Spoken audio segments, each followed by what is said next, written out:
विसजीवरोगीणां गुरुवे सर्वलोकानां विसजीवरोगीणां हृदये सर्वविद्यानां श्रीदक्षिणामूर्तये नमः। श्रीधरस्वामिनं नित्यं बोधकारणमव्ययम् भावातीतं महं वन्दे सुखज्ञानैकनिर्मलम् వందారుజనమందారం వందేహంత నిరంతరం రామడుగు వంశజం శుద్ధం శివరామాఖ్య దీక్షితం బృహద్వాదిష్ట సిద్ధాంతం పూర్ణ బ్రహ్మోపదేశికం శ్రీ వెంకటేశ్వర యోగీంద్రం సద్గురుభ్యో నమో నమః.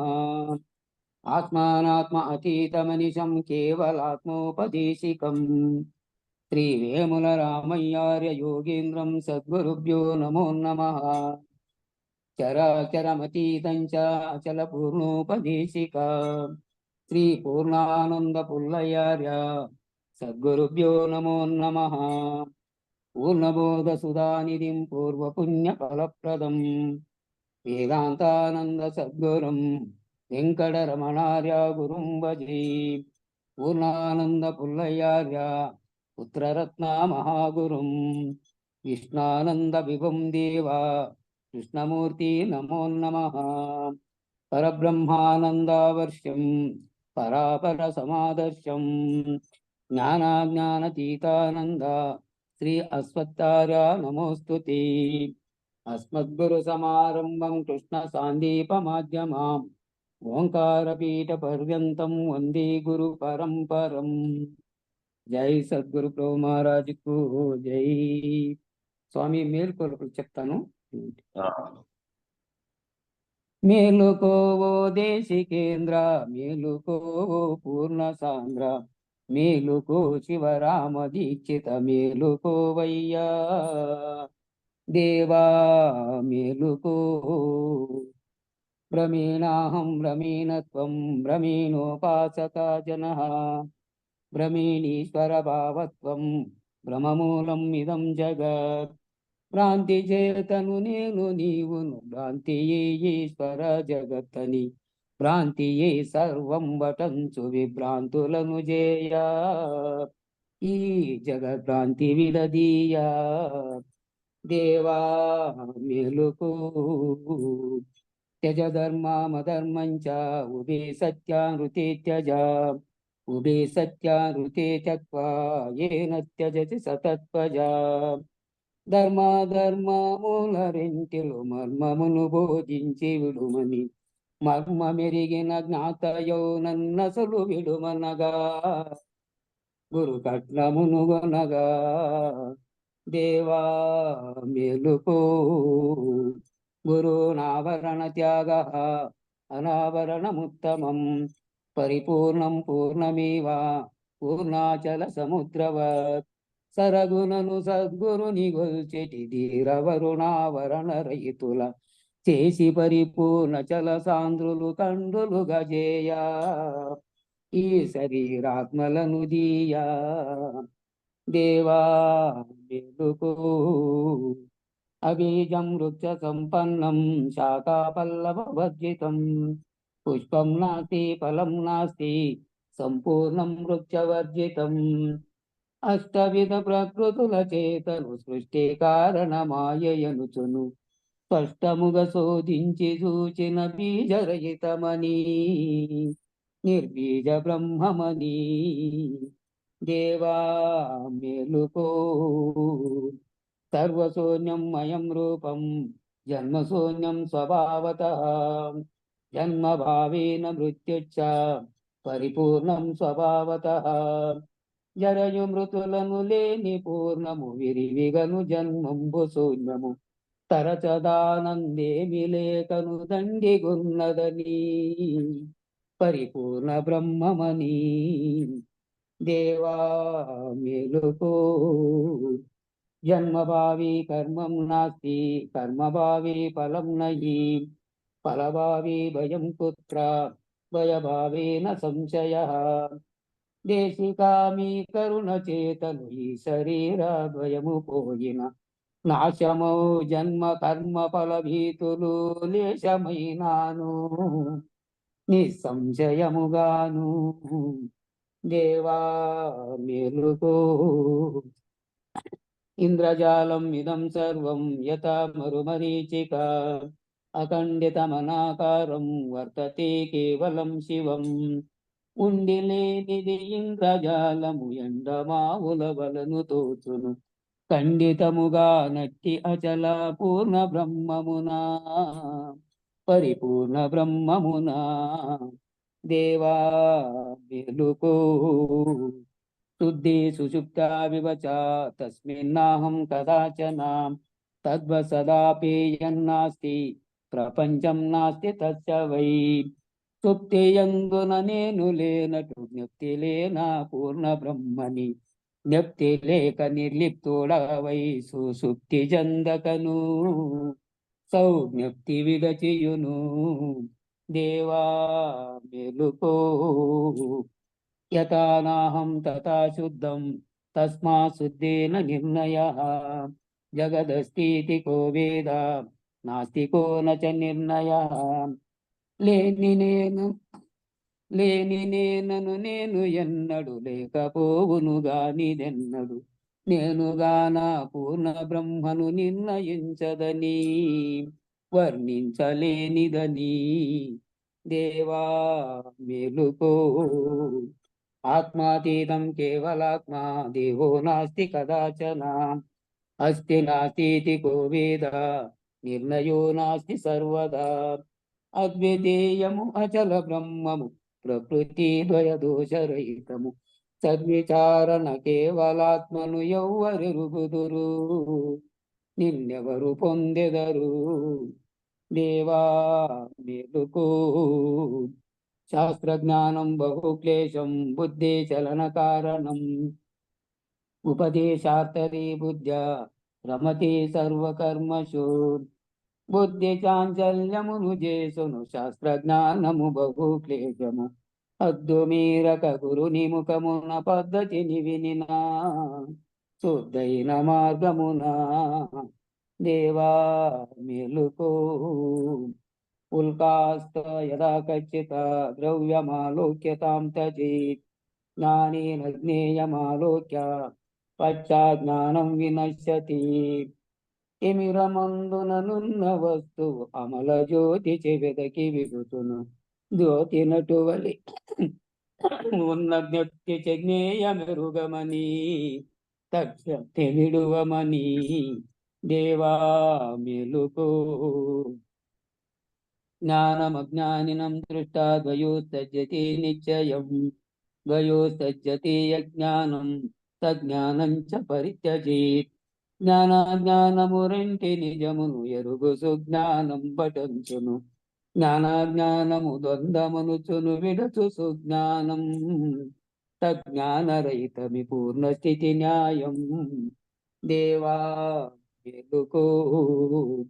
విద్యాంతం బ్రహ్మ విద్యాంతం వార్తికాంతమగోచరం పూర్ణబోధ ప్రవక్ష్యామి శృణు శిష్య మహోత్తమం. విద్యకంతయు బ్రహ్మ విద్య దీనికంతము వార్తికంబున వార్తికాంతమగోచరము అవ్యక్తమదియనుచు తద్దరిని పూర్ణబోధనుచు దేవా మేలుకో.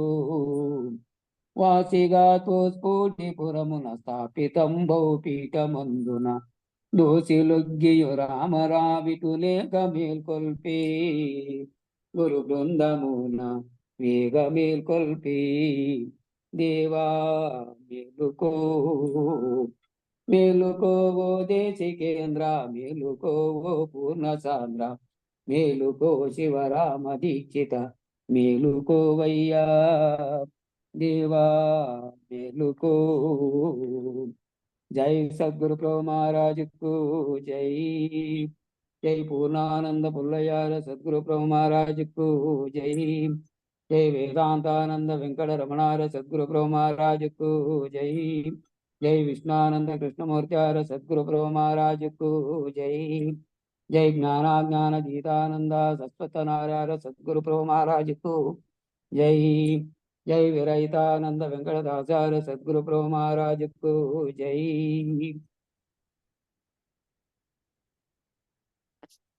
ఆ,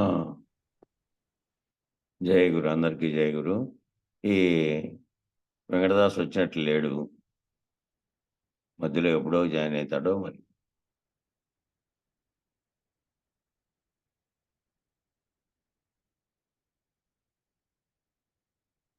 వెంకటేశ్వరం నీకు పోస్ట్ పెట్టింటాను, జాయిన్ అయినప్పుడు వాళ్ళని అలౌ చేయి. సరే సార్.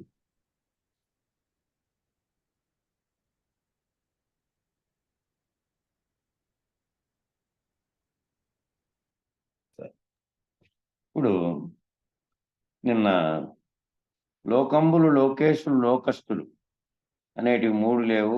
వాటి యొక్క అనుభవాలు కానీ, వాటి ఎరుకలు కానీ, వాటిని అనుభవించేటువంటి జ్ఞాతగా అనేటువంటి ప్రకాశం కూడా లేదు. జ్ఞేయ వస్తువు లేదు, జ్ఞాన ప్రకాశము లేదు. అన్ని రకాలుగా అందుకనేది పెనుచీకటి కావల. ఆ పెనుచీకటి కావల ఏకాకృతిగా ఏదైతే ఉన్నదో అది ఉత్త బట్టబయలు, ఏమీ లేదు. ఆ ఏమీ లేని దాన్నే సేవించును. నేను ఏకాకృతి వెలుగుతనని సేవించును, వెలుగును అతని సేవించును అని వచ్చినటువంటి దాన్ని పైన చెప్పుకున్నాం. కాబట్టి కనుక బయలైనటువంటి అశరీర గురువును సేవించండి. ఆ బయలైనటువంటి అశరీర గురువును సేవించండి. అది మళ్ళా ఎలా సేవిస్తారు అంటే, అశరీరి గురువు శరీరం లేనివాడు కాబట్టి మీ భావనలో శరీరం లేనివాడుగా భావన చేసి సేవించాలి. అంతవరకు చేశారు కదా. అంతకుముందు చేసినప్పుడు గురువుగారి దగ్గరికి పోయినప్పటి నుంచి భౌతికంగాను అన్ని రకాలుగాను పూజలు చేసుకుంటూ అలా ఆఖరి స్థితికి వచ్చిన తర్వాత గురు శిష్యులు ఇద్దరూ కూడా అశరీరులుగా మారి బయలైపోయే స్థితిలో మీరు శరీరంగా ఇంకా శరీర భావన లేదు, శరీర భావన విడిచిపెట్టి అశరీర గురువు కాబట్టి శరీరం లేనివాడు కాబట్టి మీ భావనలో శరీరం లేనివాడుగా భావన చేసి సేవించాలి. సద్గురువుకి ఒక స్థానం లేదు కనుక, బయలందు స్థానం లేదు కాబట్టి, ఈ స్థానము కాలము ఇవన్నీ కూడా ఎరుకలోటివే కాబట్టి మీ భావనలో బయలందు స్థానం లేదు కనుక ఎరుక విడిచే స్థానం ఉన్నది. ఎరుక విడిచే స్థానం ఉన్నది. ఆ స్థానాన్ని అదే కల్పించుకుంది. ఆ స్థానం అనేదాన్ని ఎరుకే కల్పించుకుంది. దేశకాల వస్తువుల్ని కూడా అదే కల్పించుకుంది. దేశాన్ని, కాలాన్ని, ప్రదేశము, కాలము ఇవన్నీ కూడా అది కల్పించుకోండేదే. దేశకాల వస్తువుల యందు ఎరుక ఆ స్థానమందు నిలిచి ఉన్నది. ఆ దేశకాల వస్తువుల్లో మాత్రం ఆ ఎరుక ఆయా స్థానాలలో నిలిచి ఉన్నది. మళ్ళీ స్థానము, పదవి వీటిని వెనక్కి తీసుకుంటే, ఆ స్థానం అనేది, ఆ పదవి అనేది వెనక్కి తీసుకుంటే జీవుడికి జీవుడనే పదవి, ఈశ్వరుడికి ఈశ్వరుడు అనే పదవి ఉన్నది. అవి వెనక్కి తీసుకుంటే మళ్ళా జీవుడు అనే పదవి వేరే ఉంది, ఈశ్వరుడికి ఈశ్వరుడు అనే పదవి ఉంది. ఈ లోకంబులు, లోకేశులు తెగినట్టుది అలోకంబగు అంటే ఈ తెగిపోయినటువంటి ఆ బయలు తప్ప ఏమీ లేనటువంటి స్థితి భావన కల్పిస్తే మళ్ళా జీవుడని ప్రత్యేకంగా, ఈశ్వరుడని ప్రత్యేకంగా లేనటువంటి స్థితిలోకి పోతారు. అన్నిటికీ ఆవల. కాబట్టి ఇది స్థానం అనే భావం కానీ, ప్రదేశము, కాలం అనే భావం కానీ లేనటువంటి స్థితి లేకపోతే అట్లా ఆ స్థానం తిరుగుతారు. లేదంటే వెనక్కి వస్తే మళ్ళీ వెనక్కి తీసుకుంటే ఏమవుతుందంటే, జీవుడనే పదవి జీవునికి, ఈశ్వరుడు అనే పదవి ఈశ్వరుడికే, ఈశ్వరుడే అనేదే ఉన్నది. ఏ పదవి లేని పరమ పదం అది. ఈ పదవులు ఏవి లేనటువంటి జీవుడనే పదవి కానీ, ఈశ్వరుడు అనే పదవి కానీ లేని స్థితి అది. ఆ లేని పరమ పదం అది. ఏ పదవి లేనటువంటి పరమ పదం. కనుక ఈ పదాలన్నీ కూడా, ఈ పదవులు అన్నీ కూడా ఎరుకలోనే ఉన్నాయి. ఇవన్నీ చేసినవన్నీ ఎరుకలోనే ఉన్నాయి. అందుకని స్థానం లేదు అశరీర గురువుకి. అశరీర గురువుకి ఇంకా స్థానం లేని వాడయ్యాడు. అప్పటికి ముందు స్థానంలో నుంచే చూశావు, స్థానంలో ఉండి శరీరాన్ని సేవించావు. ఆ క్రమంలోనే ఈ స్థితిలోకి వచ్చిన తర్వాత గురువు అశరీరుడు అయిన తర్వాత గురువు మళ్ళీ బయలులో ఏ రకమైన పదవి కానీ ఏమీ లేనటువంటి స్థానం లేనటువంటి అశరీర గురువు అయ్యాడు. ఏ పదవి లేని పరమ పదంలో ఉన్నాడు కనుక ఆ పదవులు ఆ స్థానములు అన్నీ కూడా ఎరుకలోనివే. అందుకని స్థానం లేదు అశరీర గురువుకి, ఎరుకలోనే స్థానాలు ఉన్నాయి. బయలైనటువంటి గురువుకి స్థానం లేదు. బయలైన గురువు అభావం, భావమే లేదు. బయలైన గురువు అభావంగా ఉన్నాడు, భావం లేనటువంటి స్థితిలో ఉన్నాడు. కాబట్టి ఆత్మ కూడా శుద్ధ సత్వగుణం అని చెప్పాం. ఆత్మ కూడా అప్పుడు శుద్ధ సత్వగుణంగా ఉందని చెప్పాం. శుద్ధ సత్వగుణం అని చెప్పాం. ఆత్మ శుద్ధ సత్వగుణం, అనాత్మ శుద్ధ తమోగుణం. అప్పటికి ఆత్మానాత్మలు కూడా శుద్ధ తత్వగుణంగాను శుద్ధ తమోగుణంగాను ఉన్నాయి. రెండింటి మిశ్రమము నేననే నీవు. ఆ రెండు మిశ్రమం అయితే నేననే నీవు. ఈ రజోగుణం, ఆ నేననేది నీవనేది రజోగుణం వల్ల వచ్చింది. ఆత్మ త్రిగుణ రహితం కనుక, ఆత్మ 3 గుణాల రహితం అయింది కనుక శుద్ధ సత్వ గుణం కూడా పోవాలి. అశుద్ధ సత్వగుణంగా ఉండేది కూడా పోవాలి. శుద్ధ సత్వగుణంతోనే మళ్ళీ మలిన సత్వగుణం ఏర్పడి జీవుడుగాను గుణాలతో ఇవన్నీ ఏర్పడడానికి ముందున్నటువంటి స్థితిలోకే వెళ్ళాలి. కాబట్టి ఈ శుద్ధ సత్వగుణం కూడా పోవాలి. శుద్ధ సత్వగుణం కూడా పోతేనే బయలు. 3 గుణాలు లేకపోవడమే బయలు. 3 గుణాలు ఉన్నంతసేపు బయలులో ఎరుక విడిచి పరిపూర్ణ భావం పొందినానడానికి లేదు. కాబట్టి శుద్ధ సత్వగుణం కూడా పోతేనే బయలు. 3 గుణాలు లేకపోవడమే బయలు.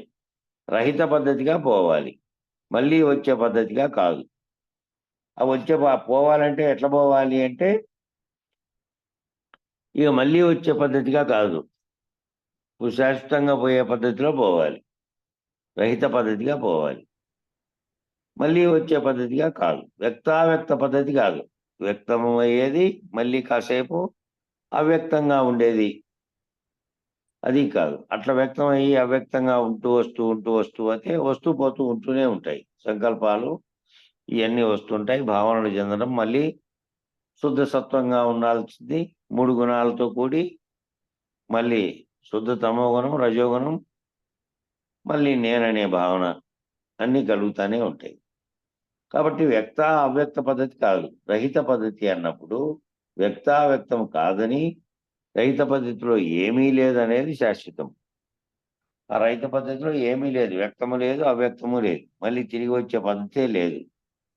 ఆ తిరిగి వచ్చే పద్ధతి లేనటువంటి పద్ధతిలో రహితం కావాలి. ఆ రహిత పద్ధతిలో ఏమీ లేదనేది శాశ్వతం. అది పెనుచీకటి ఆవల ఏకాకృతిగా వెలుగు. అది పెనుచీకటి కావల ఏకాకృతిగా వెలుగు. ఎవరు వెలుగుతున్నారు? ఆ పెనుచీకటి కావల ఏకాకృతిగా ఎవరు వెలుగుతున్నారంటే అశరీర గురువు వెలుగుతున్నారని, అటువంటి గురువుని సేవించాలి. ఎవరు ఆ పెనుచీకటి కావల ఏకాకృతిగా వెలుగుతున్నది ఎవరు అంటే అశరీర గురుమూర్తి వెలుగుతున్నాడు. అశరీరుడైన ఆ గురుమూర్తి వెలుగుతూ ఉంటే అటువంటి గురువును సేవించాలి. చతుర్వేద శుశ్రూషల ద్వారా అంగ స్థాన భావ ఆత్మలు లేనివని, శిష్యుడు కూడా తన పరంగా అంగ స్థాన భావ ఆత్మలు లేనట్టి పద్ధతిలో ఆ గురువుని ఇంట వెంట జంట పెట్టుకొని వెంబడించి గురు శుశ్రూష చేస్తే అటువంటి గురువును సేవించినప్పుడు శిష్యుడు లేకుండా పోతాడు. అంతకుముందేమో అంగస్థాన భావ ఆత్మ శుశ్రూష అని 4 రకాలైనటువంటి చతుర్వేద శుశ్రూషలు చెప్పారు. విచారణ సమయంలో సాధకుడుగా ఉన్నప్పుడు సాధకుని స్థితిలో నుంచి అశరీర గురు స్థితిలోకి ఆ శిష్యుడు కూడా అశరీరుడుగా అయినప్పుడు అట్లా అయిపోయిన చోట అట్లా కావాలి, ఆ విధమైనటువంటి స్థాయిలోకి తాను కూడా అశరీరుడు అయ్యేకి ఆ గురువుని ఇంట వెంట అంట పెట్టుకొని వెంబడించి గురు శుశ్రూష చేసావు అంతకుముందు. అట్లా చేస్తే అటువంటి గురువుని సేవించినప్పుడు ఏమైంది? శిష్యుడు కూడా లేకుండా పోతాడు. ఆ శిష్యుడు లేకుండా పోయే స్థితికి వచ్చిన తర్వాత ఇంక ఇద్దరు లేరు కాబట్టి ఇద్దరు ఏం లేకుండా సేవించాలంటే ఈ ఎరుక లేకుండా ఈ పద్ధతిలో కాకుండా సేవించాలి. ఇంకా ఇద్దరికి ఎరుకలో లేరు. ఈ అలోకంబగు తెగిన తుది అలోకంబగు అక్కడ ఏకాకృతిలో వెలుగుతున్న స్థితిలో ఉన్నారు ఇంకా. కాబట్టి లోకము, స్థానము ఈ పద్ధతులన్నీ కూడా సాధకుడుగా ఉండి నువ్వు గురువు ఇంట వెంట గురువును అంటిపెట్టుకొని జంటగా ఉండి శుశ్రూష చేసి ఆ గురువుని సేవించి ఆ లేకుండా పోయేటువంటి స్థితిలోకి వచ్చావు కాబట్టి అప్పుడు ఉనికి 4 విధాలుగా ఉండే అవకాశం లేదు. ఆ ఉనికి అంగ, స్థాన, భావ, ఆత్మ శుశ్రూషలుగా 4 విధాలుగా ఉంది. విచారణ క్రమంలో గురువు గారిని చేరినప్పుడు ఉంది. గురువు గారికి శుశ్రూష చేసి సేవ చేసి ఆ భావరహిత స్థితి నువ్వు పొందిన తర్వాత గురు శిష్యులు ఇద్దరూ కూడా అప్పుడు ఆ తెగిన తుది అలోకంబగు చోట వెలుగుతున్నటువంటి గురువు అయిపోయాడు. శిష్యుడు కూడా భావరహిత స్థితిలోకి వచ్చారు కాబట్టి అప్పుడు ఎరుకలో భావించినటువంటి అంగస్థాన భావ ఆత్మలు అనేటివి లేనటువంటి స్థితిలోకి వచ్చారు కాబట్టి ఇద్దరు అప్పుడు గురు శిష్య ఆ శిష్యుడు లేకుండా పోయాడు కాబట్టి శిష్యుడు కూడా అప్పుడు ఉనికి 4 విధాలుగా ఉండే అవకాశము లేదు. గురువుని అప్పుడు ఎట్లా చేయించాలంటే అశరీర పద్ధతిగా, అంగరహిత పద్ధతిగా, స్థానరహిత పద్ధతిగా, భావరహిత పద్ధతిగా, ఆత్మరహిత పద్ధతిగా శిష్యుడు ఆ గురువుకి సేవ చేసినప్పుడు శిష్యుడు లేకుండా పోతాడు. ఎరుక లేక సేవింపదగును అనేది ఇక్కడ అర్థం చేసుకుంటే ఇప్పుడు పూర్తిగా బాగా అర్థమవుతుంది. చూడండి. ఆ 4 రకాలైనటువంటి ఉనికి, 4 రకాలుగా ఉన్నటువంటి ఉనికి నువ్వు స్థానంలో ఉండి ఎరుకలో ఉన్నప్పుడు నువ్వు గురువును ఆశ్రయించి సేవించి చేశావు. ఆ 4 రకాల పద్ధతిలో నుంచి ఇద్దరూ లేకుండా అయిపోయిన తర్వాత ఇప్పుడు అశరీరులైన తర్వాత సేవించే పద్ధతి ఏంటంటే భావరహిత పద్ధతిగాను, స్థానరహిత పద్ధతిగా, అంగరహిత పద్ధతిగా, అశరీర పద్ధతిగా చేయించాలి. ఆత్మరహిత పద్ధతిగా సేవించాలి. శిష్యుడు ఆ గురువుకి సేవ చేసినప్పుడు అట్లా శిష్యుడు లేకుండా పోతాడు. అంటే గురుసేవ అన్నా, గురు శుశ్రూష అన్నా ఆ శుశ్రూష ద్వారా శిష్యుడు లేనివాడవుతాడు.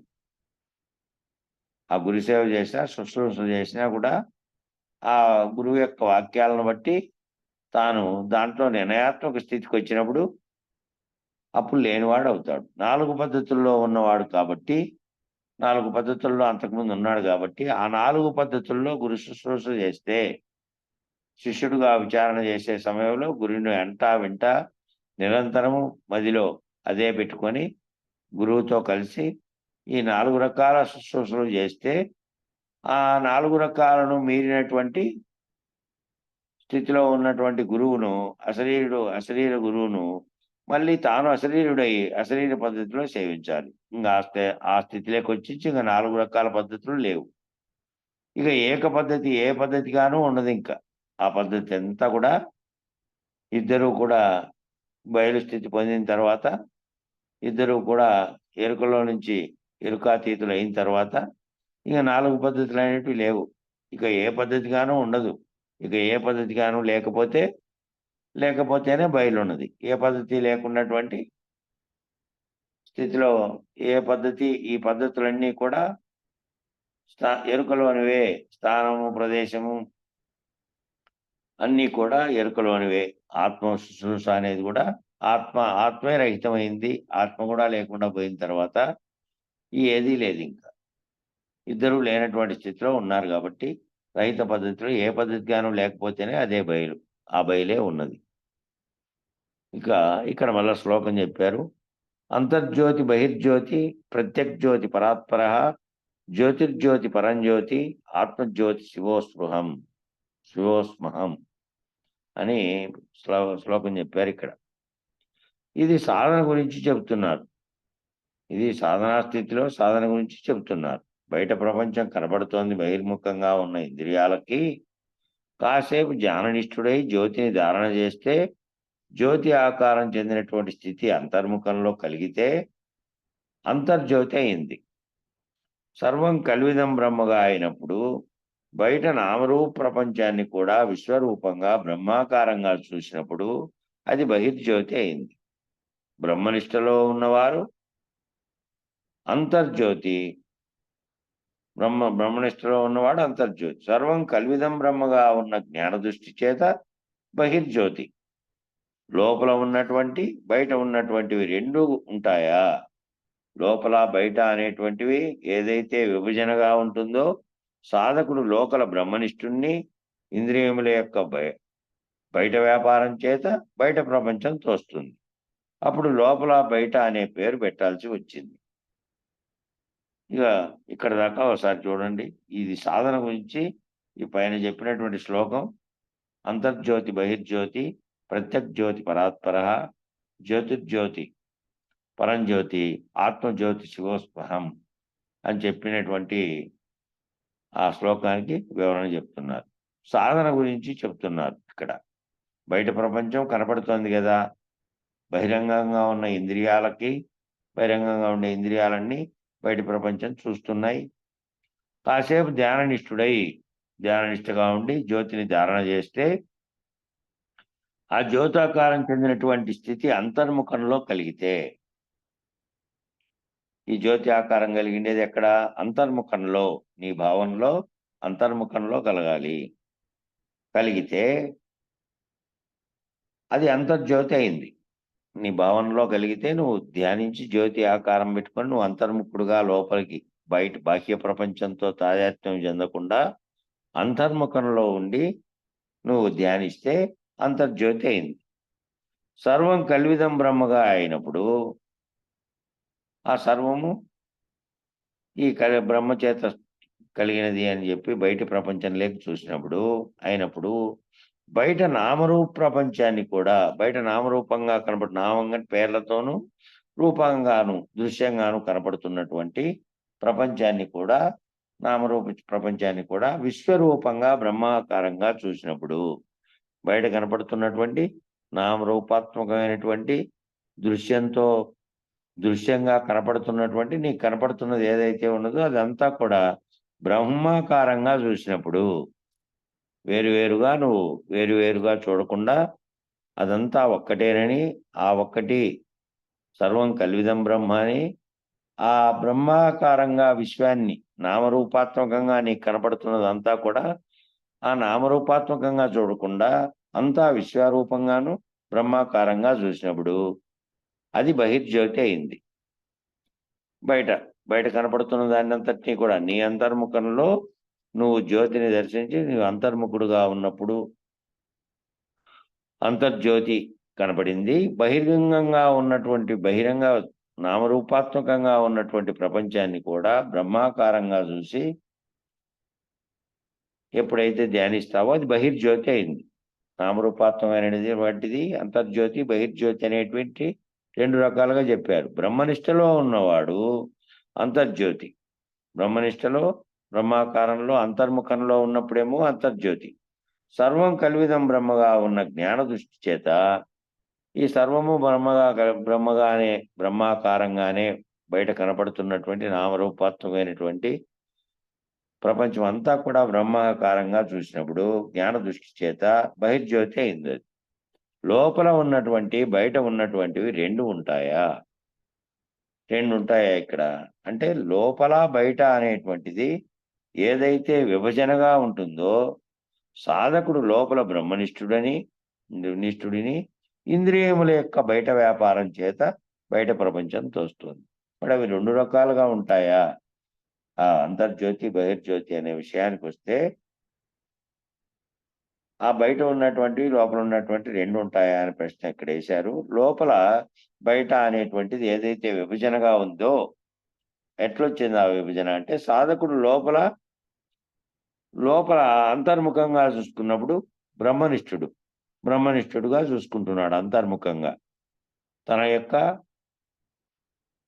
భావనలో ధ్యాన స్థితిలో అంతర్జ్యోతిగా చూసుకున్నప్పుడు బ్రహ్మనిష్ఠుడుగా ఉన్నప్పుడు లోపల బ్రహ్మనిష్ఠుడుగా ఉంటున్నాడు. ఇంద్రియముల యొక్క బయట వ్యాపారం చేత ఈ బహిర్ముఖంగా వచ్చినప్పుడు బయట కనపడుతున్నటువంటి నామరూపాత్మకమైన ప్రపంచమంతా తన కంటికి తోస్తోంది. ఆ కంటికి తోచింది తాను భావనలో వాటి పట్ల తాదాత్మ్యం చెందుతున్నాడు. ఇంద్రియాల చేత తాదాత్మ్యం చెందుతున్నాడు కాబట్టి బయట జరిగేటువంటి వ్యాపారం చేత, ఆ బయట జరిగే వ్యాపారం అంటే వ్యవహారమే, వ్యాపారం అంటే ప్రత్యేకం లేదు ఇక్కడ.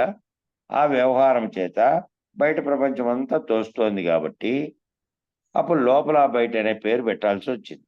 బయటవేమో ఇంద్రియాలతో చూసి దానితో తాదాత్మ్యం చెంది, అది కూడా బయట కనపడుతున్నటువంటి నామరూపాత్మకమైనదంతా కూడా సర్వము బ్రహ్మసృష్టించినదే అని అంతర్ముఖంగా బ్రహ్మాకారంలో ఏ విధంగా నిష్టలో ఉన్నావో అదే భావనతో బయటి ప్రపంచంతో కూడా ఉంటే అప్పుడు లోపల బయట అనేటువంటి అంతర్జ్యోతి బహిర్జ్యోతి అనే 2 రకాలుగా పేరు పెట్టవలసి వచ్చింది, లోపల బయట అని. ఇక్కడ తను తాను తెలుసుకునే దానికి అంతర్జ్యోతి, ఉమ్. మమాత్మ సర్వభూతాత్మ అనేటువంటి భావన చేత జగత్తంతా చూసినప్పుడు బహిర్జ్యోతి. తాను తాను తెలుసుకొని తానులో తాను బ్రహ్మనిష్ఠుణ్ణి ఆ చైతన్యంతో తానున్నాననుకునేప్పుడేమో అంతర్జ్యోతి. బయట ప్రపంచం అంతా కూడా నా వలే, నా చైతన్యం వలె సర్వము కూడా బ్రహ్మ చైతన్యంతోనూ ఉన్నది, ఇదంతా వేరువేరుగా లేవని దాన్ని భావన చెందినప్పుడేమో బహిర్జ్యోతి. అట్లా ఈ లోపల బయట అనేది లేదు కాబట్టి అలా లేకుండా పోవడం కష్టం. ఈ పేర్లు అన్నీ ఆ విధంగా పెట్టాల్సి వచ్చింది, కానీ ఈ లోపల బయట అనేది లేదు కాబట్టి అలా లేకుండా పోవడం అనేది కష్టం. బ్రహ్మనిష్టలో అంతర్ముఖ సాధనలో, బ్రహ్మనిష్టలో ఉండి అంతర్ముఖ సాధనలో లోపలది జ్యోతి స్వరూపంలో గోచరించింది. ఆ బ్రహ్మనిష్టలో ఉన్నప్పుడు అంతర్ముఖ సాధనలో లోపలిది జ్యోతి రూపంలో గోచరించింది. బయట కూడా నామరూప జగత్తులో జగత్తు కూడా బ్రహ్మమే, ఆ జగత్తు కూడా బ్రహ్మమే.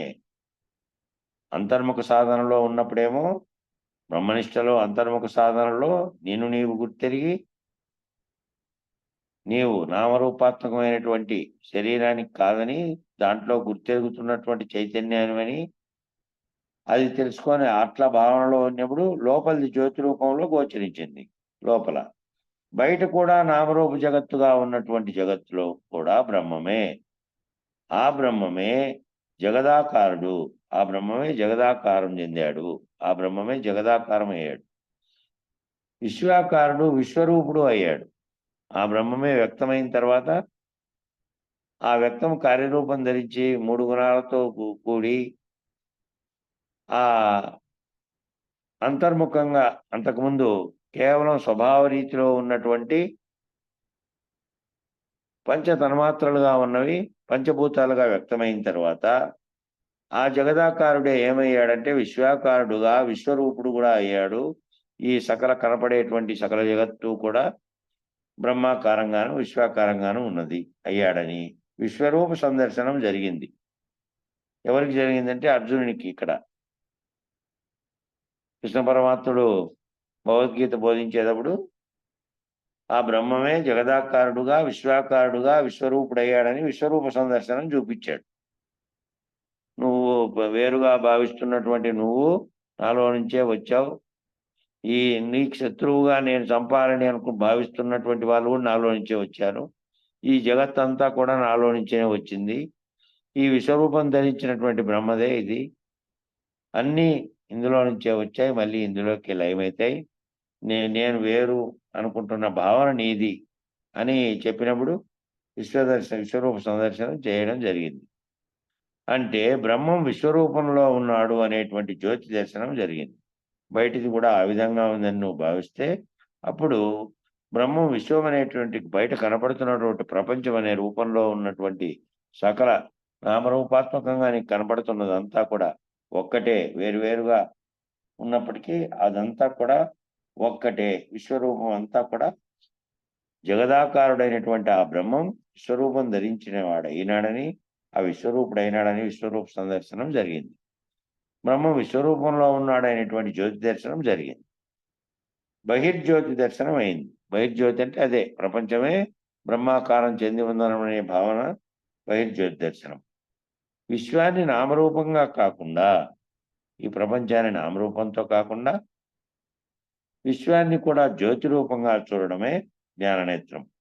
విశ్వాన్ని నామరూపాత్మకమైనటువంటి ఆ వస్తువుల పేర్లతో అనేకాలుగా కనపడుతున్న అనేక జీవులతో చూడకుండా సర్వభూతములు పంచభూతాలతో సహా వాటి మీద ఉన్నటువంటి సకల సృష్టి కూడా బ్రహ్మాకారం ఉన్నది. విశ్వాకారంలో విశ్వరూపుడుగా ఉన్నటువంటి బ్రహ్మం యొక్క ఇదేనని భావించడమే జ్యోతి. విశ్వాన్ని కూడా జ్యోతి రూపంగా చూడడమే జ్ఞాననేత్రం. నీలో ఉన్న అంతర్జ్యోతి బహిర్జ్యోతి అనేటివి రెండుగా నువ్వు భావిస్తున్నప్పటికీ, ఒకటి అంతర్ముఖంలో నువ్వు ఉన్నప్పుడేమో అంతర్జ్యోతిగా, బాహ్య ప్రపంచాన్ని కనులతోనూ ఇంద్రియాలతో చూసి తాదాత్మ్యం చెందినప్పుడు వేరుగా కనపడుతోంది బాహ్య ప్రపంచంగా. కానీ ఆ బాహ్య ప్రపంచం కూడా విశ్వాకారం పొందినటువంటి బ్రహ్మదే. అందులో నీవు కూడా ఉన్నావు. ఆ విశ్వాన్ని కూడా జ్యోతి రూపంగా చూడడమే జ్ఞాననేత్రం. జ్ఞాన చక్షువు, జ్ఞాన దృష్టి. జ్ఞాననేత్రము, జ్ఞాన చక్షువు, జ్ఞాన దృష్టి. ఆ దృష్టిని ఇప్పుడు విశ్వరూప సందర్శనానికి కృష్ణ పరమాత్మ అర్జునునికి ఆ దివ్య దృష్టిని ఇచ్చాడు. చూడు నాయనా, మరి ఆ దివ్య దృష్టి ఇస్తాను, దాంతో చూడు, నువ్వు ఆ నేత్రంతో చూడు, మనోనేత్రంతో, జ్ఞాన నేత్రంతో చూడు. శరీరంలో ఉండే కంటినూత్రంతో చూసినందువల్ల నీకు అనేక మంది బంధుమిత్రాదులుగా, అనేక మంది శత్రువులుగా, మిత్రులుగా, వేరువేరుగా కనబడుతున్నటువంటి జగత్తులోనివన్నీ కూడా ఒక బ్రహ్మాకారంలో నుంచి వచ్చినాయి చూడు, విశ్వరూప సందర్శనముగా చూపిస్తాను చూడని చూపించాడు. కాబట్టి వేరుగా ఈ రకంగా చూసి జ్ఞాన దృష్టితో కంటికి ఉన్నటువంటి బహిరంగంగా ఇంద్రియాలతో ఉన్నటువంటి ఇంద్రియ జ్ఞానంతో చూస్తే వేరుగా కనపడుతోంది, దృశ్యంగా కనపడుతోంది. అదంతా లేదా, అదంతా ఒక్కటే బ్రహ్మాకార వృత్తి పొందినటువంటి విశ్వరూపంగా ఉన్నటువంటి ఆ విశ్వాత్మగా ఉన్నటువంటి ఆ బ్రహ్మం నుంచి వచ్చిన కనపడినటువంటిదేగా తప్ప వేరుగా లేదు ఇంకా అని విశ్వాన్ని కూడా జ్యోతి రూపంలో చూడడం అనేదే జ్ఞాన చక్షువు, జ్ఞాన దృష్టి. ఆ దృష్టిని ఇచ్చి విశ్వరూప సందర్శనానికి చూపించాడు అర్జునునికి. ఆ దివ్య దృష్టి ఇచ్చాడు. ఆ దివ్య దృష్టితో విశ్వాన్ని దివ్యత్వంగాను, దైవీ చైతన్యంగా, చైతన్య రూపంగా, చైతన్యం యొక్క విభూతులే దాని యందు ఉన్నట్లుగా చూశాడు. ఇంకా అర్జునుడు ఎట్లా చూశాడు ఇంకా అంటే, ఆ దివ్య దృష్టితో విశ్వాన్ని అంతటినీ, ఆ విశ్వం అంతా కూడా, ప్రపంచం అంతా కూడా వేరువేరు కాదు, ఇంకా దివ్యత్వంగా ఉంది, దైవీ చైతన్యంగా ఉంది. ప్రపంచం అంతా చైతన్య రూపంగా, చైతన్యం యొక్క ఆ అంతా చైతన్య రూపంగా ఉంది.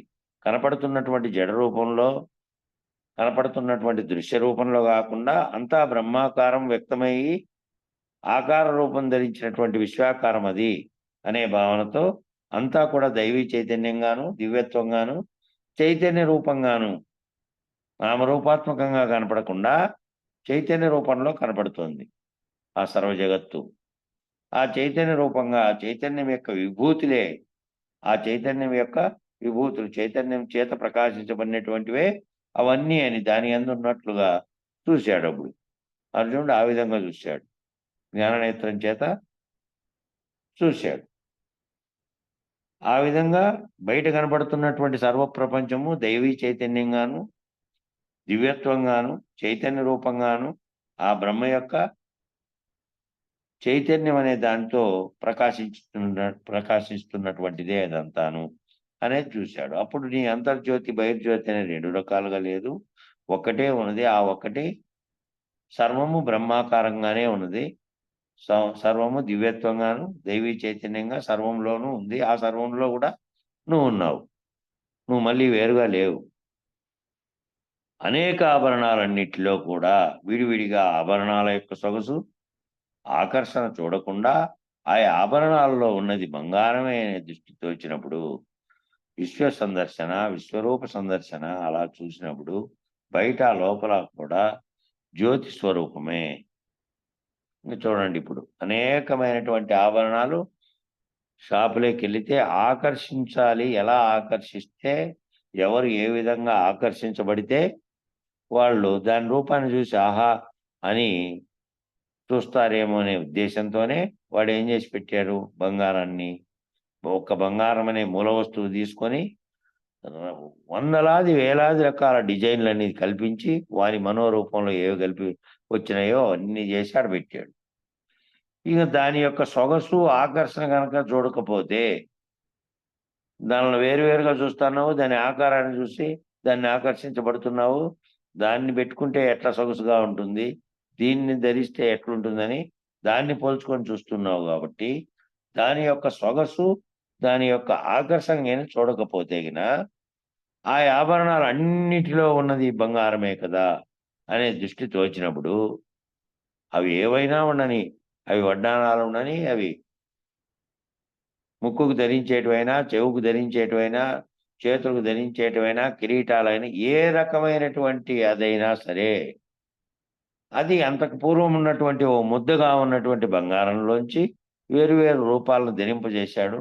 అది తయారు చేసినటువంటి కంసాలి ఆయన.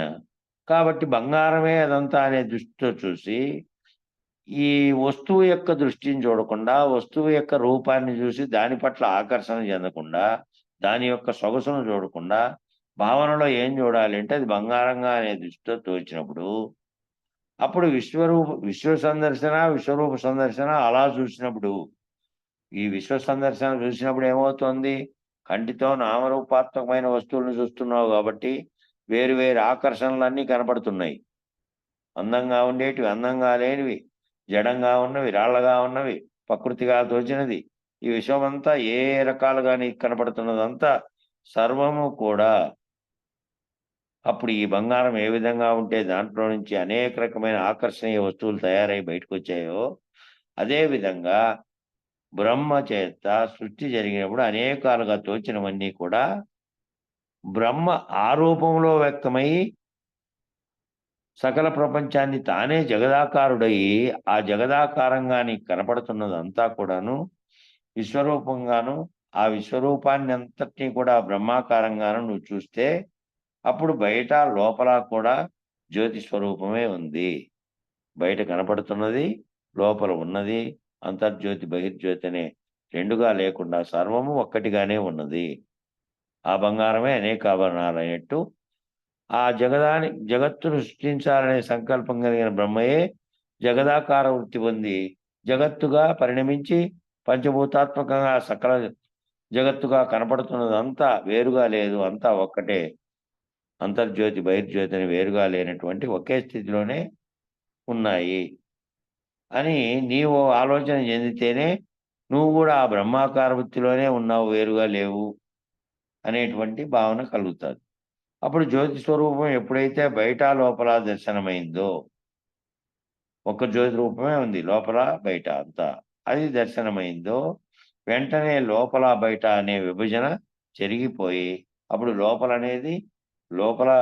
నేను నా యొక్క చైతన్యము, నేను నా యొక్క ఆత్మస్వరూపుణ్ణి నేను అనే భావనతో నువ్వు ఏ దర్శనమైతే లోపల పొందావో, అదే బయట ఉన్నటువంటిదంతా కూడా విశ్వాకార దృష్టిని పొందినటువంటి, విశ్వాకార రూపాన్ని పొందినటువంటి బ్రహ్మ చైతన్యంగా, దివ్య చైతన్యంగా ప్రకాశించినటువంటి ఆ జగత్తే నేను వేరుగా లేను అనేది, ఆ రెండు లేవనేది అర్థమైతే, అప్పుడు బయట అనే విభజన, లోపలనే విభజన చెరిగిపోయి ఒకే ఒక జ్యోతి ప్రత్యేకంగా స్పెషల్‌గా కనపడుతోంది. అది ప్రత్యక్ జ్యోతి. ఆ ఒకే ఒక్క జ్యోతి ఉంది అప్పుడు ఇంకా. 2గా లేవు. నేను అనేది వేరుగా ఉండి, నేను నా ఆత్మ అనేవి వేరుగా లేదు. సకల జీవుల ఆత్మలు, సకల చైతన్యము అంతా కూడా ఒక దాంట్లో నుంచినే బ్రహ్మాకార వృత్తిని పొందిన దాంట్లో నుంచినే వచ్చింది, వేరుగా లేదు. అది ప్రత్యేకంగా కనపడుతోంది. ఆ ప్రత్యేకంగా ఒకే ఒకటిగా కనపడుతోంది. నేననేది, లోపలనేది, బయటనేది చెరిగిపోయి కనపడుతోంది కాబట్టి, అట్లా కనపడుతున్నది ఏంది అంటే ప్రత్యక్ జ్యోతి. అదే ఆ ప్రత్యక్ జ్యోతియే, ఆ ప్రత్యేకంగా కనపడుతున్నటువంటి జ్యోతియే పరాత్పరం. పరము అన్నప్పుడేమో అంతర్జ్యోతి. బహిర్జ్యోతి, అంతర్జ్యోతి ఎప్పుడైతే ఒక్కటయ్యిందో అది ప్రత్యక్ జ్యోతి అయింది. ఆ ప్రత్యక్ జ్యోతిలో ఏముంది అంటే, బహిర్జ్యోతి ఏమో అనాత్మ ప్రపంచం. బహిరంగంగా కనపడుతున్న జ్యోతేమో అనాత్మ ప్రపంచం. అంతర్జ్యోతి ఏమో అనాత్మకు పరమైనటువంటి పరమాత్మ. బహిరంగంగా కనపడుతున్నటువంటి జ్యోతి అనాత్మ ప్రపంచంగా ఉన్నటువంటి ఇది. ఆత్మ ప్రపంచం అంటే ఏది? ఆత్మ అనాత్మలు. ఆ ఆత్మ అనాత్మలు రెండు కూడా ఈ విచారణ అంతట్లోనూ వచ్చింది. ఆత్మ అనాత్మ వివేకాన్ని కూడా మనం చదివాము. ఆ గ్రంథాన్ని ప్రత్యేకంగా ఉంది. ఆ ఏది ఆత్మ, ఏది అనాత్మ అని. కనబడే సర్వ దృశ్య ప్రపంచం అంతా కూడాను అనాత్మ. చైతన్య స్వరూపంలో ఉండి నీలో సర్వమును గుర్తెరుగుతున్నది అది ఆత్మ. అప్పుడు ఆత్మకి అనాత్మగా ఏదైతే బయట ప్రపంచంలో నీకు ప్రత్యేకంగా లోపల కనపడుతున్నదేమో, అంతర్జ్యోతిగా ఉన్నదేమో ఆత్మ ప్రకాశం. బయట సర్వముగా కనపడుతున్నటువంటి బయట వేరే వేరే దృశ్య ప్రపంచంగా కనపడుతున్నదేమో అనాత్మగా ఉంది. ఈ బహిర్జ్యోతి ఏమో అనాత్మ ప్రపంచం ఉంది. ఈ అంతర్జ్యోతి ఏమో అనాత్మకు పరమైనది, పరమాత్మ స్థితిలో ఉంది. ఆత్మ అనాత్మలకు పరమైనది అంతర్జ్యోతి. ఈ అంతర్జ్యోతి, బహిర్జ్యోతి ఈ రెండు వేరుగా లేనటువంటి భావన చెందితే, ఆ రెండు ఒకటేననే భావనతో చూస్తే అది అనాత్మకు పరమైనటువంటి పరమాత్మగా ఉంది. బహిర్జ్యోతి అనాత్మ సంబంధం అయితే అంతర్జ్యోతి పరమాత్మ. బహిర్జ్యోతి ఏమో అనాత్మ సంబంధమైనటువంటి సకల దృశ్య ప్రపంచము. అంతర్జ్యోతి ఏమో చైతన్యంగా ఉన్నటువంటి పరమాత్మ. అనాత్మకి పరమాత్మ పరమైతే, ఈ అనాత్మగా ఉన్నదానికి పరమాత్మ కనుక పరమైతే, పరమాత్మకు పరమైనది ఏది అంటే పరాత్పరము. పరమునకు పరము. పరమాత్మకి పరమైనది పరాత్పరం. కనుక ఈ ప్రత్యక్ జ్యోతి అని చెప్పబడుతున్న జ్యోతి ఏదంటే పరాత్పరమైంది. పరము కంటే పరమైంది. పరము కంటే పరంగా అయింది. అజ్ఞానమునకు పరమైనది జ్ఞానము. అజ్ఞానం పరమైనది ఏంది అంటే అజ్ఞానంకు ఆవలున్నది జ్ఞానం. జ్ఞానం తెలుసుకుంటే అజ్ఞానం వీడినట్టు. అజ్ఞానానికి పరమైనది జ్ఞానం. అజ్ఞానములకు పరమైనది ఏది అంటే పరాత్పరం. పరాత్పరం ఏదంటే జ్ఞానము లేకుండా అజ్ఞానము ఇందాక చెప్పినట్టు దివ్య స్వరూపంలో ఉన్నటువంటి ఆత్మస్వరూపము, బహిరంగంగా ఉన్నటువంటి నామరూపాత్మకమైనటువంటి అనాత్మ స్వరూపము. అట్లా రెండు కూడా ఆ రెండింటిని అక్కడెట్లా పోల్చాడో అట్లా అజ్ఞానానికి పరమైందేమో జ్ఞానము, జ్ఞానాజ్ఞానాలకు పరమైందేమో పరాత్పరం. అనాత్మేమో జడము, అనాత్మ భావన అజ్ఞానం. నామరూపాత్మకంగా ఏదైతే చూసుకుంటున్నావో నేననేది ఉంది.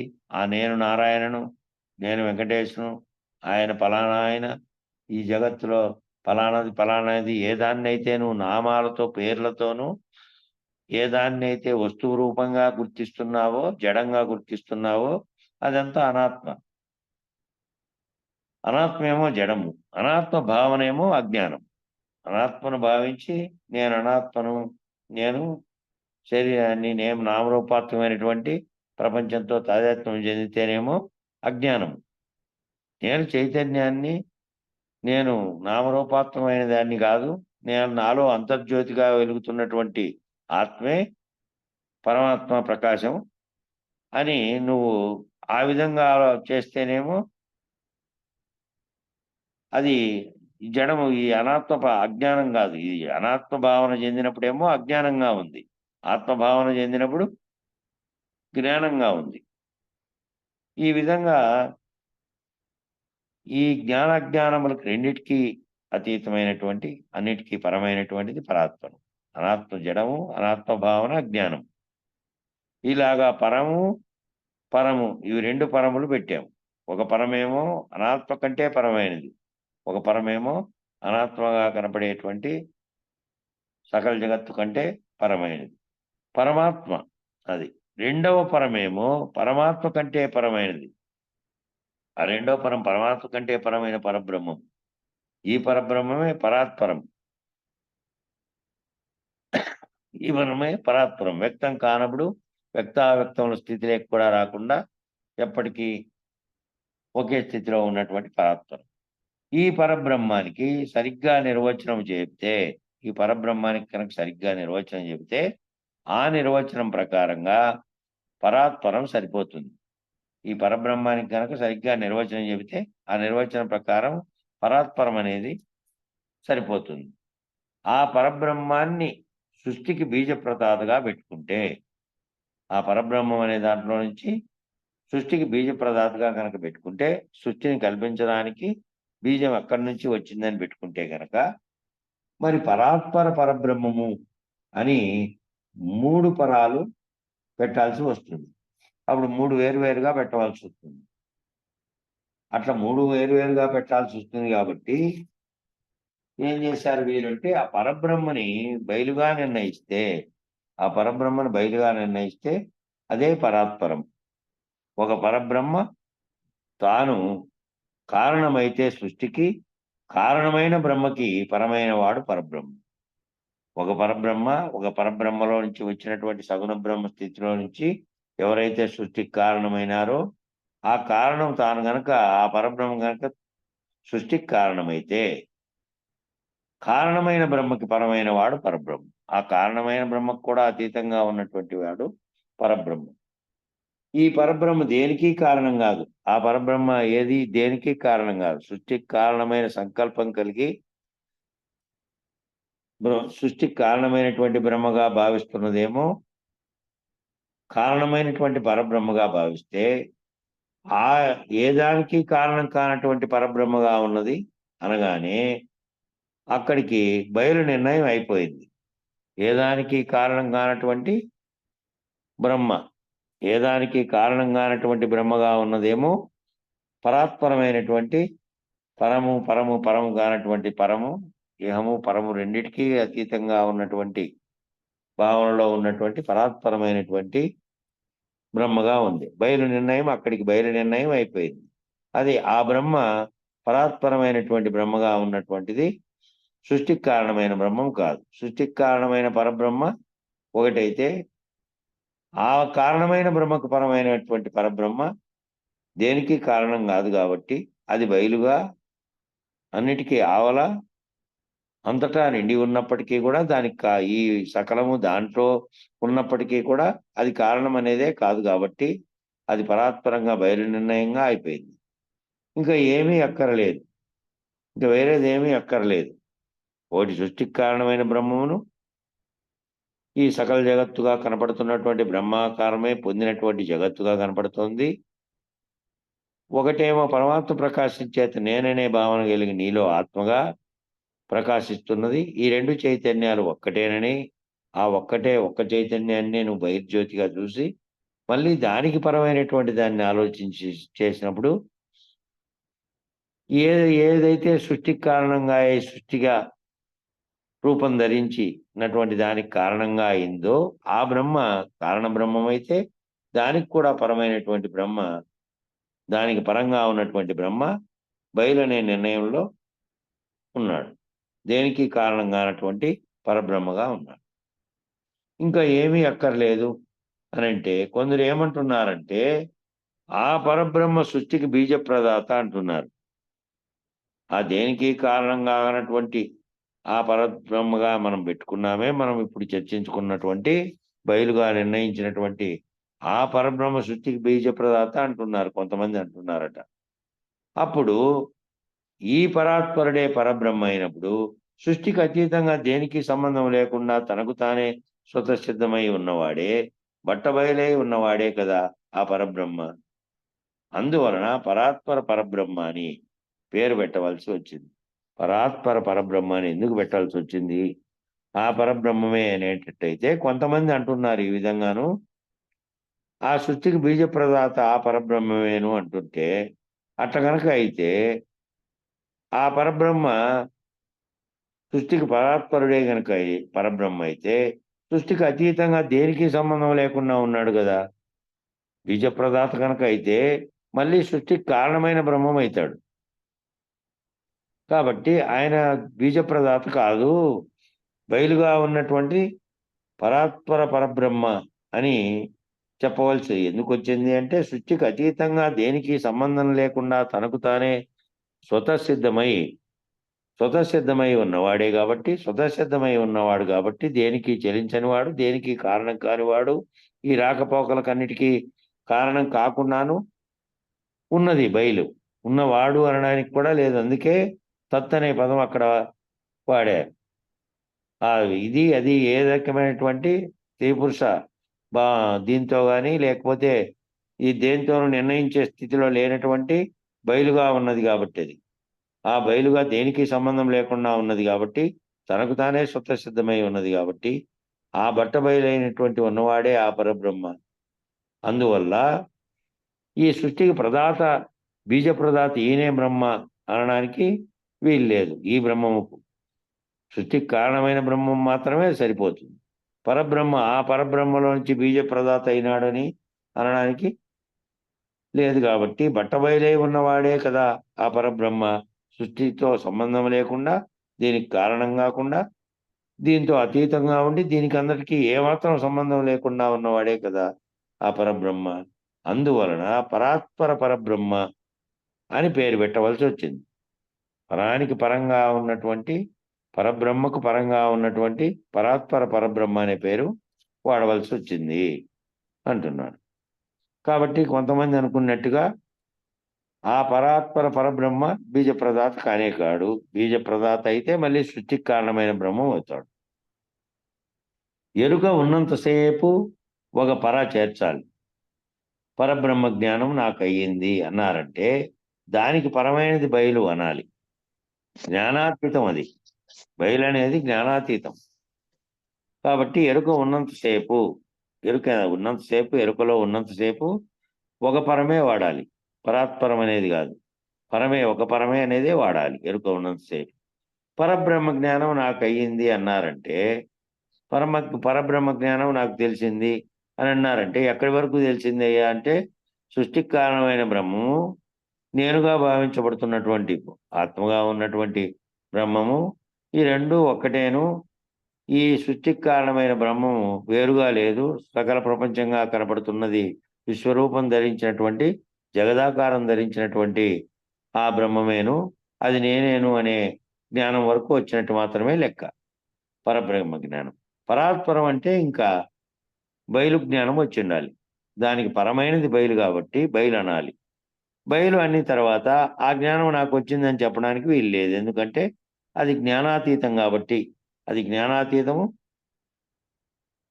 జ్ఞానానికి అంది జ్ఞానం నాకు ఆ జ్ఞానం కలిగిందని చెప్పడానికి కూడా లేవు నువ్వు. నేను ఆ స్థితిలో ఉన్నానంటే ఆ స్థితి అనేది స్థితి కాదు కాబట్టి అది మార్పు చేర్పులకు కారణమైంది కానీ తెలియబడేది కూడా కాదు. తెలియబడి జ్ఞానంగా చెప్పబడేది కాదు కాబట్టి దానికి కూడా పరమైనటువంటి ఎప్పుడైతే ఎంతసేపు ఎరుక ఉన్నంతసేపు పరబ్రహ్మం నేను అనే స్థితి నీకు జ్ఞానం కలిగిందో అది ఏమిటి అంటే ఎరుకలో ఉన్నటువంటి ఈ సృష్టికి కారణమైనటువంటి బ్రహ్మం ఒక్కటే ఉంది. అదే బ్రహ్మాకారం పొందింది. అదే దాని ప్రకాశం చేత నేను ఆత్మస్వరూపుణ్ణి అనేటువంటి, నేను బ్రహ్మనైనటువంటి జ్ఞానం కలిగిందనేది అక్కడి వరకే ఉంది. దానికి పరమైనటువంటి బయలు కనుక సూచన అయితే ఆ బయలు సూచన వల్ల అది జ్ఞానాతీతం అయింది. కాబట్టి బయలు అనేది జ్ఞానాతీతం. అది నాకు తెలియబడిందని చెప్పడానికి చెప్పేది కాదు అది. కాబట్టి బయలు అనేది జ్ఞానాతీతంగా ఉంది. జ్యోతిర్జ్యోతి పరంజ్యోతి, ఆ జ్యోతిర్జ్యోతి పరంజ్యోతి ఇక్కడ ఏమైంది? ఇన్ని జ్యోతులు కలిపి ఒకే జ్యోతి అయింది. ఈ ఇన్ని అనేక ఖండాఖండాలుగా ఉన్నటువంటి జీవులు వాళ్ళ యొక్క ఆత్మ అంతర్జ్యోతులు, బహిరంగ ప్రపంచంగా ఉన్నటువంటి జగదాకారం పొందినటువంటి బ్రహ్మ యొక్క పంచభూతాత్మకమైన నామరూపాత్మకమైనటువంటి బహిరంగంగా చూసినప్పుడు కనపడేటువంటి జ్యోతి వేరుగా లేదు. ఒక్క జ్యోతులే.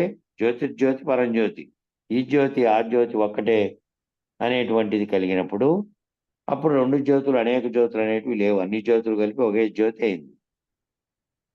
బహిర్జ్యోతి కూడా అంతర్జ్యోతితోటి సమానమైంది. బహిర్జ్యోతి కూడా నామరూపాత్మకంగా కంటికి కనబడి నువ్వు ఇంద్రియాలతో ఎరగబడినటువంటి, చూడబడినటువంటి, తాదాత్మ్యం చెందబడినటువంటి జ్యోతి నీలో అంతర్జ్యోతిగా ఉండి నేను ఆత్మస్వరూపుణ్ణి భావించినటువంటి జ్యోతి. ఈ రెండు జ్యోతులు అంతర్బహిర్జ్యోతులు రెండు కూడా ఒక్కటే. అది కూడా అంతర్జ్యోతితోటి సమానమైంది. ఆత్మానాత్మల భావం అనేటివి రెండు కూడా ఒక్కటివే, రెండు ఒక్కటే అనేటువంటి భావన సమానమైంది. కాబట్టి ఎప్పుడైతే సమానం అయ్యిందో, ఎప్పుడైతే ఈ రెండు జ్యోతులు సమానమైనయో అది ప్రత్యేక జ్యోతి అయింది. అది ప్రత్యేకమైనటువంటి జ్యోతి అయింది. అద్వయంగా ఉన్నది. ఆ ప్రత్యేక జ్యోతి ఏంగా ద్వయంగా లేదు. ద్వయమైతే మళ్ళీ నీవు వేరు, జగత్ వేరు, అన్నీ వేరు వేరైనటువంటి వస్తాయి. అద్వయంగా ఉంది. ఒక్కటనే భావనలో ఒక్కటిగా ఉంది. రెండవది లేదు. రెండవది అనేదే లేదు. రెండవది లేని ఏకమేవ అద్వయం అన్న రీతిలో ఉన్నటువంటి జ్యోతి అది. ఏకమేవ అద్వయం బ్రహ్మ, ఒక్కటిగానే ఉన్నది, బ్రహ్మం ఒక్కటే ఉన్నది అనే భావన ఏ దాంట్లో వచ్చిందో ఆ విధంగానే ఉంది, ఒక్క జ్యోతిగానే ఉంది. అప్పుడు వేరువేరుగా లేదు. ఆ జ్యోతియే పరాత్పరం. ఆ జ్యోతే పరాత్పరమైనది. పరాత్పరమైనది నువ్వు ఎరగబడి బయలు నిర్ణయం అయితే ఆ బ్రహ్మ కారణ బ్రహ్మం స్థితిలో నుంచి దేనికి కారణం కానటువంటి బయలుగా కనపడినటువంటి పరాత్పరం అనేది అది. ఈ పరాత్పరమైనది ఇక్కడ ఒక్క మాట చూడండి, బ్రహ్మ యొక్క లక్షణాలు పరబ్రహ్మ యందు లేవు, ఆత్మ యొక్క లక్షణాలు పరమాత్మ యందు లేవు. ఆత్మకుండే లక్షణాలేమో పరమాత్మ యందు లేవు.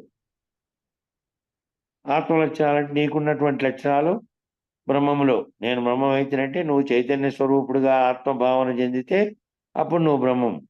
మళ్ళీ బాహ్య ప్రపంచంతో కూడి నామరూపాత్మకంగా కూడితేనేమో అనాత్మ భావనతో ఉంటే నువ్వు జీవుడిగానే ఉన్నావు, జీవుడిగానే ఉంటావు. కాబట్టి బ్రహ్మ యొక్క లక్షణాలు పరబ్రహ్మకు లేవు, ఆత్మ యొక్క లక్షణాలేమో పరమాత్మ యందు లేవు. అవి దీంతో అంటకుండా చైతన్య స్వరూపంలో ఉన్నాయి. జీవుడనే భావన, జగత్ అనే భావన, నామరూపాత్మైన భావనలన్నీ లేవు. ఒక్క దివ్య జ్యోతిగా ఒక్క జ్యోతిగానే ఒకటిగానే ఉన్నాయి. అవి చైతన్య స్వరూపంగా ఉన్నాయి. బహిర్జ్యోతిగా ఉన్నవి, ఆత్మజ్యోతిగా ఉన్నవి, అంతర్జ్యోతిగా ఉన్నవి రెండు ఒక్కటేనని ఎప్పుడైతే నీకు తెలుస్తుందో ఆ రెండు ఒకటేనని ప్రత్యక్ జ్యోతి అయింది. అప్పుడు విడమరిచి చూస్తే ఇక్కడ బ్రహ్మ లక్షణాలు పరబ్రహ్మందు లేవు, ఆత్మ లక్షణాలు పరమాత్మ యందు లేవు. ఆ బ్రహ్మము పరమాత్మ సత్ చిత్ ఆనందం అయితే ఆ బ్రహ్మము ఏదైతే బ్రహ్మంగా నువ్వు భావిస్తున్నావో ఆ బ్రహ్మము చెప్పండి అన్న, ఎవరో శబ్దం చేసి.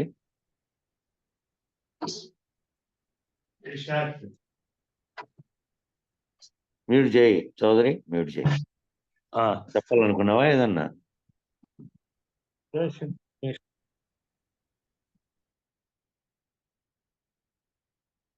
ఆ బ్రహ్మము పరమాత్మ సచ్చిత్ ఆనందం అయితే, సత్తు చిత్తు యొక్క ఆనందం అయితే ఆ బ్రహ్మము పరబ్రహ్మమునందు సచ్చిదానందం లేదు. ఈ బ్రహ్మము సృష్టికి కారణమైన బ్రహ్మము సత్తు చిత్తు ఆనందం అయితే వాటి చైతన్యంగా ఉన్నది, శరీరంగా ఉన్నది. ఈ సత్తు చిత్తులు రెండింటి యొక్క ఆనందం రూపం ఏదైతే అయితే ఆ బ్రహ్మము పరమాత్మ యొక్క సచ్చిత్తానందం అయితే పరబ్రహ్మమునందు ఈ సచ్చిదానందం లేదు. ఈ సత్తు చిత్తు అనే ఆనందము ఈ రెండింటికి కలుగుతున్నటువంటి ఆనంద స్థితి ఆ పరబ్రహ్మంలో లేదు. ఈ పొందుతానేదంతా ఈ బ్రహ్మముగా భావించినటువంటి సృష్టికి కారణమైన బ్రహ్మంగా భావించినటువంటి దాంట్లోనే ఉంది. ఈ సత్తు చిత్త ఆనందం అనేది ఆ పరబ్రహ్మంలో లేదు. కనుక పరాత్పర అనే దాంట్లో సచ్చిదానందం లేదు. పరాత్పర అనే దాంట్లో సత్తు చిత్తు యొక్క ఆనందం లేదు. అవి లేవు, రెండూ లేవు.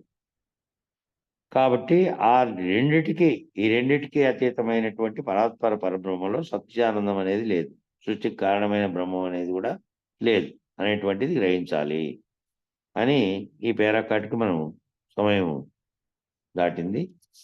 ఇక్కడికి ముగిస్తే మంగళం చెప్పండి.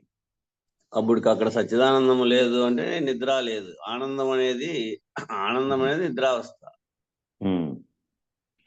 అక్కడ నిద్రావస్థ కూడా లేదు. పరాత్పరమందు నిద్రావస్థ కూడా లేదు. పరమాత్మ యందు, పరాత్పరమ యందు కాదు, పరమాత్మ యందు నిద్రావస్థ కూడా లేదు. అప్పుడు నిద్రావస్థ ఎక్కడ, ఆనందం ఎక్కడ అనుభవిస్తుందంటే ఇక్కడ నిద్రావస్థలో అనుభవిస్తుంది ఆనందం. ఇది అప్పటికి నిద్ర, అది ఆనందం అనేది లేదన్నప్పటికీ అక్కడ నిద్రావస్థ లేదు అని నిర్ణయం.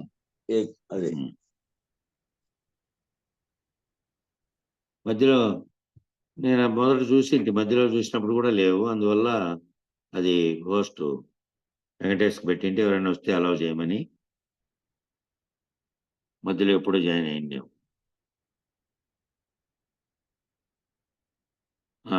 ముగ్గురు మాత్రం జాయిన్ అయ్యారు స్వామి, అంతే. సరేలే, మరి మనం బిగిన్ చేసినప్పుడు లేడు వెంకటదాస్. మంగళం చెప్పు వెంకటేశ్వర. జై సద్గురు బ్రహ్మ మహారాజుకు జై. నిర్వికారాయ సకల నిత్యముక్తిదాయకాయ నిర్గుణాయ నిర్మలాయ నిత్యమంగళం శుభ సత్యమంగళం సగుణ నిర్గుణ రహితాయ సంకల్పవర్జితాయ సర్వసాక్షితీతునకు సత్యమంగళం శుభ నిత్యమంగళం తత్తు చిత్తు సమసిపోయ శత్రు సంహారణాయ వత్తిలేని దీపముని కిత్తు మంగళం శుభ సత్యమంగళం చేష్టలన్నీ ఉడిగిపోయ చేసేదేమి లేకపోయ శేషమ్మ మనసు నీలో చేరే మంగళం శుభ నిత్యమంగళం పరిపూర్ణాయ సకల భవ్య దివ్య రూపాయ పరశురామాల సీతారామ మంగళం శుభ సత్యమంగళం పుట్టుగిట్టు లేనిదాయ పరిపూర్ణ బ్రహ్మమాయ పూర్ణానంద పుల్లయార్య పూజ్య మంగళం శుభ నిత్యమంగళం అష్టకష్ట లేనిదాయ అచల పరిపూర్ణమాయ శిష్య మండలికి ఎప్పుడు శ్రేష్ఠ మంగళం శుభ సత్యమంగళం జనన మరణం లేనిదాయ జన్మ పావనమాయ జయము జయము గురువే మీకు జయ మంగళం శుభ సత్యమంగళం మంగళం గురుదేవాయ మానీయ గుణాత్మనే సర్వలోక శరణ్యాయ సాధురూపాయ మంగళం మంగళం మంగళం జై సద్గురు ప్రభు మహారాజుకు జై జై పూర్ణానంద పుల్లయార సద్గురు ప్రభు మహారాజుకు జై జై విష్ణానంద కృష్ణమూర్తార సద్గురు ప్రభు మహారాజుకు జై జై జ్ఞానాతీతానంద అశ్వత్థనారాయణ సద్గురు ప్రభు మహారాజుకు జై జై విరహితానంద వెంకటదాసార సద్గురు ప్రభు మహారాజుకు జై ఇందుగల భక్త మండలికు జై గురు భక్త బృందమునకు జై ఓం శాంతి శాంతి శాంతి జై గురుదేవ జై అందరికీ జై జై స్వామి. జై గురు